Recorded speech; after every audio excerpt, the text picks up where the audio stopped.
હળવદના મોરબી ચોકડી પર આવેલા વિશાલ પેકેજિંગ નામના કારખાનામાં રહેતા અને ડ્રાઇવિંગ કામ કરતા જયેશભાઈ પ્રજાપતિનો 10 વર્ષનો પુત્ર ધ્રુવ ઉર્ફે કાનો તારીખ 6ના રોજ ગુમ થયો હોવાનું સામે આવ્યું હતું।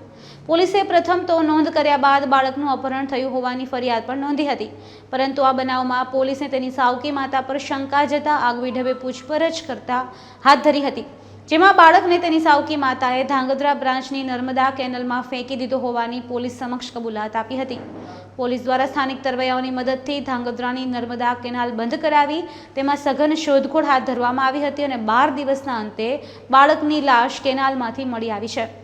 હાલ મૃતદેહને પીએમ અર્થે હોસ્પિટલ ખાતે ખસેડી વધુ તપાસ હાથ ધરી છે।